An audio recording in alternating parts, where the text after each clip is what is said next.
Assalamualaikum warahmatullahi wabarakatuh. Kembali lagi di channel Info ASN. Kali ini, Info ASN akan membahas prediksi soal dan jawaban formasi penata layanan operasional pada tes P3K tahap 2 ini, di mana untuk materinya sudah disesuaikan dengan kisi-kisi Menpan RB terbaru. Tonton video ini sampai habis dan semoga bermanfaat. Berikut ini adalah materi pokok untuk formasi penata layanan operasional. Kalian bisa pause video ini dan membacanya serta mempelajarinya lebih lanjut. Sekarang langsung saja kita ke contoh soalnya. Soal nomor 1. Sebagai seorang penata layanan operasional, Anda seringkali berhadapan dengan manajemen dokumen. Berikut ini yang merupakan tujuan dari manajemen dokumen, kecuali A. Menjaga keamanan informasi dokumen. B. Memenuhi kebutuhan informasi. C. Meningkatkan efisiensi waktu dalam mencari dokumen. D. Memudahkan akses dokumen. E. Mengurangi penggunaan kertas untuk menyusun dokumen.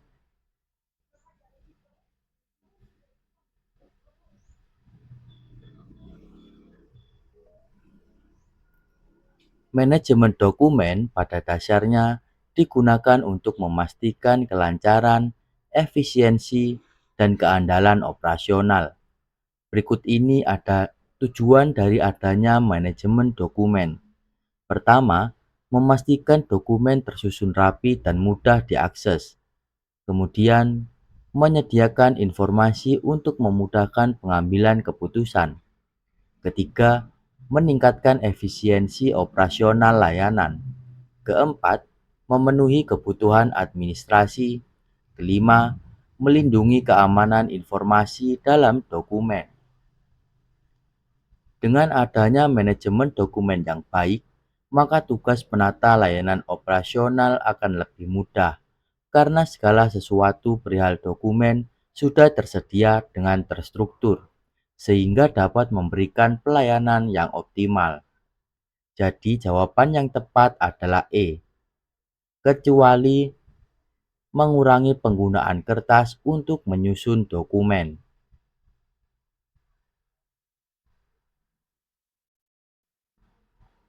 Soal nomor 2. Berikut ini yang merupakan manfaat utama penggunaan alat komunikasi daring berbasis video dalam operasional kantor adalah A.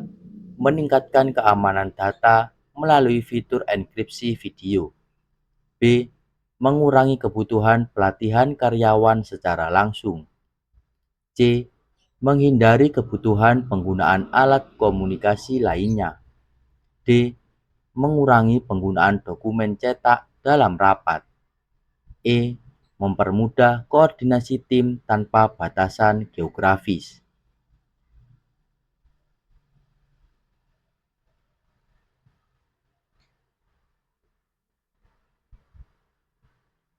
Komunikasi daring berbasis video seperti halnya Zoom atau Jmeet memberikan manfaat utama berupa kemudahan koordinasi tim tanpa terbatas oleh lokasi geografis. Berikut ini beberapa keunggulan penggunaan alat komunikasi daring berbasis video. Yang pertama adalah memungkinkan komunikasi secara real-time dalam berdiskusi, presentasi, ataupun penayangan secara visual.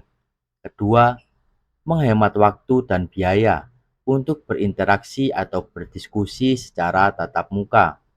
Ketiga, dalam hal fleksibilitas lokasi, karena dapat dilakukan di mana saja. Jadi jawaban yang tepat untuk soal nomor 2 ini adalah E, untuk mempermudah koordinasi tim tanpa batasan geografis.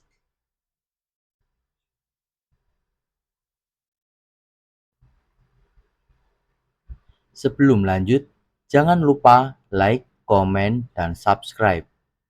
Saya doakan kalian lolos tes BUMN, CPNS, P3K, dan kedinasan maupun tes lainnya yang kalian ikuti.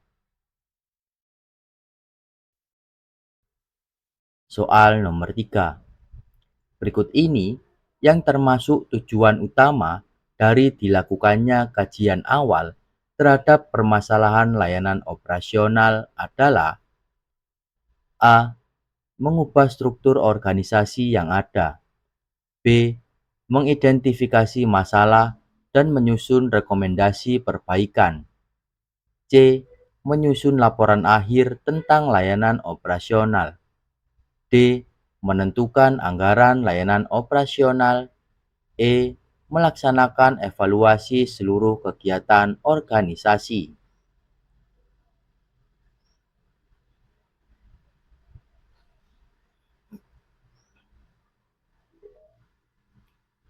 Dalam menghadapi permasalahan layanan operasional, kajian awal dilakukan dengan tujuan diantaranya mengidentifikasi masalah, menemukan akar masalah, mengetahui prioritas masalah, seperti membagi berdasarkan urgensitas masalah, kemudian mengembangkan solusi yang meliputi menyusun rencana perbaikan yang efektif dan efisien, kemudian pencegahan terulangnya masalah tersebut di masa mendatang. Jadi jawaban yang tepat adalah B. Mengidentifikasi masalah dan menyusun rekomendasi perbaikan.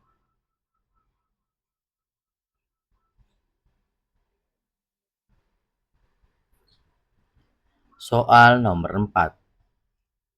Peralatan dasar yang wajib dimiliki seorang penata layanan operasional dalam hal IT untuk menangani berbagai tugas sehari-hari meliputi: A.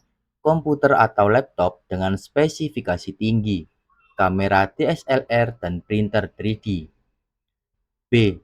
Komputer atau laptop standar, software produktivitas, koneksi internet, dan perangkat cadangan seperti USB drive. C. Smartphone dengan kamera berkualitas tinggi, tablet grafis, dan headset gaming. D. Mesin fotokopi, scanner dokumen, dan kamera CCTV. E. Router Wi-Fi, keyboard mekanik, dan monitor layar lengkung.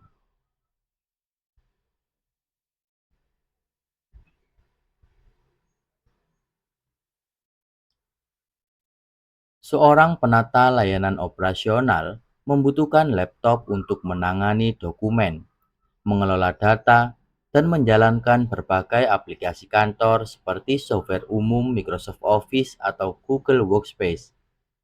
Software produktivitas meliputi PowerPoint atau lainnya untuk mengelola dokumen hingga membuat jadwal. Koneksi internet diperlukan untuk mendukung akses data hingga pencarian informasi terkait tugas.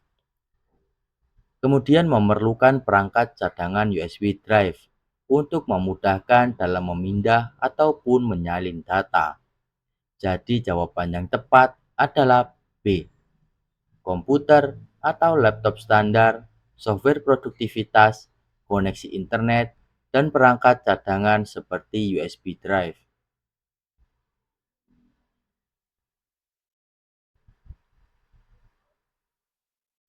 Soal nomor 5. Langkah pertama yang harus dilakukan seorang penata layanan operasional dalam tahap pengawasan adalah: A. Evaluasi hasil pengawasan. B. Implementasi kebijakan korektif. C. Identifikasi kebutuhan pelanggan. D. Pelaporan kepada manajemen. E. Menentukan indikator kinerja utama KPI pengawasan.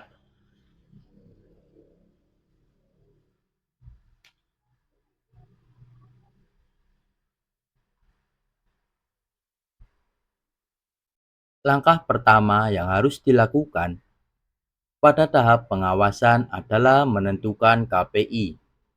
Hal ini penting dilakukan untuk memberikan gambaran mengenai alat ukur, parameter, serta objek pengawasan secara jelas, sehingga pengawasan dapat terfokus pada objek penting, serta pengambilan keputusan menjadi lebih efektif dan efisien berdasarkan data yang ada.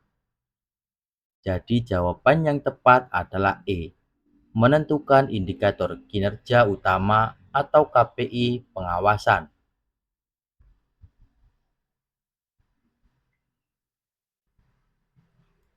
Soal nomor 6. Dalam pemecahan masalah operasional, fungsi analisis SWOT dalam kajian awal terhadap permasalahan layanan operasional adalah: A. Membantu menyusun rencana kerja. B. Membantu membuat jadwal kerja. C. Menetapkan evaluasi akhir. D. Menentukan solusi masalah secara langsung. E.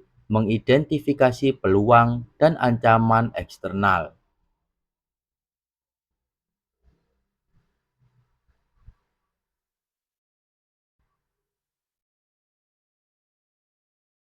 Analisis SWOT dalam kajian awal permasalahan layanan operasional berfungsi untuk mengidentifikasi faktor internal dan eksternal yang mempengaruhi kinerja operasional secara menyeluruh. Berikut ini fungsi analisis SWOT. Yang pertama, mengidentifikasi faktor internal, meliputi kekuatan dan kelemahan, dan faktor eksternal yang meliputi peluang dan ancaman. Kedua, membantu merumuskan strategi perbaikan. Ketiga, membantu proses pengambilan keputusan. Jadi jawaban yang tepat adalah E, mengidentifikasi peluang dan ancaman eksternal.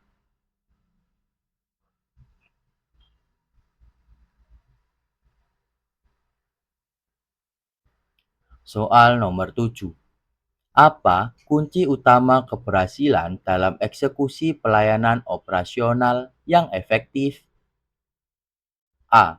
Teknologi canggih tanpa fokus pada kebutuhan pelanggan. B. Komunikasi yang jelas dan kolaborasi tim yang baik. C. Peningkatan anggaran tanpa rencana strategis. D.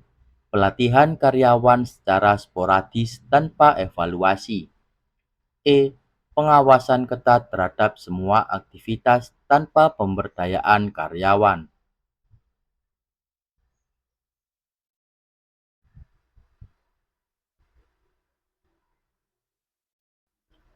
Keberhasilan dalam eksekusi pelayanan operasional tidak bisa hanya mengandalkan satu faktor saja, tetapi diperlukan kolaborasi dari beberapa faktor agar didapatkan hasil yang paling efektif dalam pelayanan.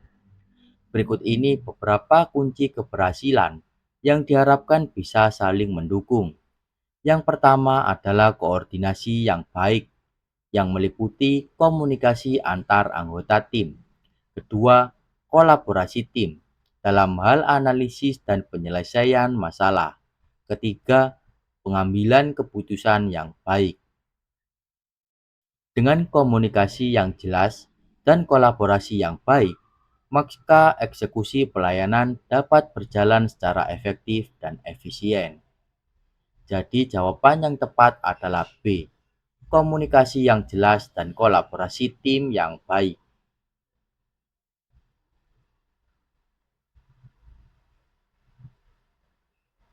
Soal nomor 8.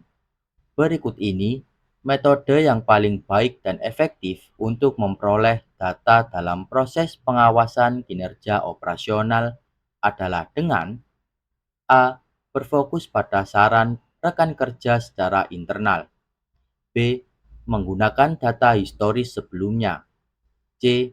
Menyalin hasil evaluasi dari pihak eksternal. D.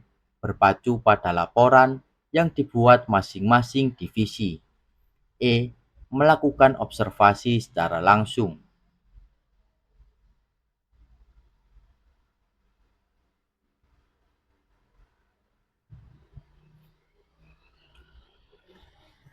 Penggunaan metode untuk memperoleh data dalam proses pengawasan kinerja tergantung dari jenis data yang dibutuhkan, serta ketersediaan sumber daya. Metode yang biasa digunakan adalah observasi secara langsung. Kegiatan ini melakukan pengawasan dengan turun langsung secara fisik untuk memantau kegiatan operasional di lapangan. Observasi langsung akan memberikan data dan pemahaman secara langsung dari aktivitas operasional yang dilakukan dan dapat diketahui data-data yang tidak tercatat dalam sistem. Jadi jawaban yang tepat adalah E, melakukan observasi secara langsung.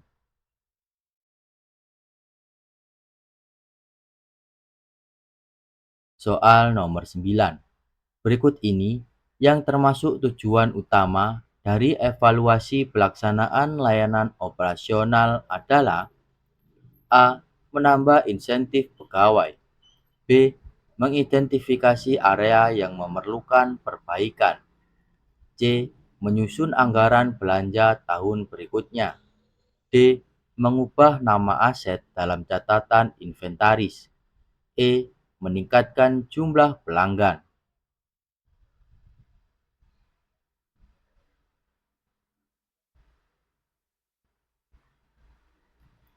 Tujuan dari adanya evaluasi dalam pelaksanaan operasional adalah untuk memastikan bahwa proses, sumber daya, maupun hasil dari operasional berjalan sesuai prosedur dan tujuan awal organisasi.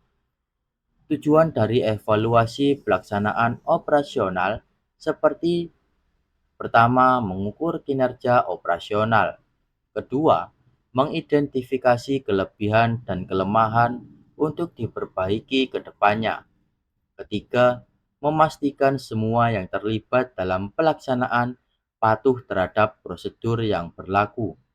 Keempat, mengoptimalkan efisiensi dengan adanya perbaikan di setiap kelemahan yang ditemukan. Jadi jawaban yang tepat adalah B. Mengidentifikasi area yang memerlukan perbaikan.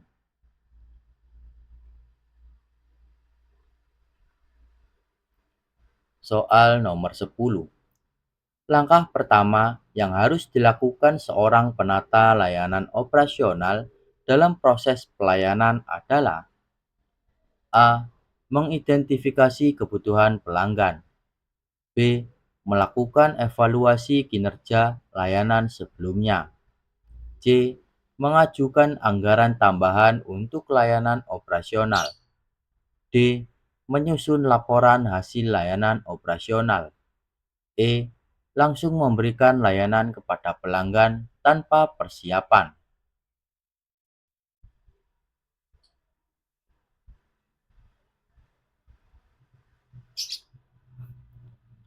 Langkah pertama yang harus dilakukan dalam proses pelayanan adalah mengidentifikasi kebutuhan pelanggan.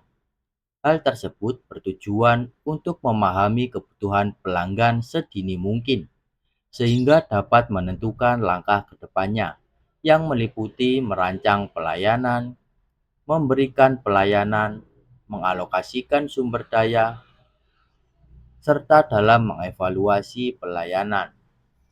Dengan hal tersebut, maka pelayanan yang diberikan dapat lebih efisien dan minim akan risiko kesalahan. Jadi jawaban yang tepat adalah A. Mengidentifikasi kebutuhan pelanggan.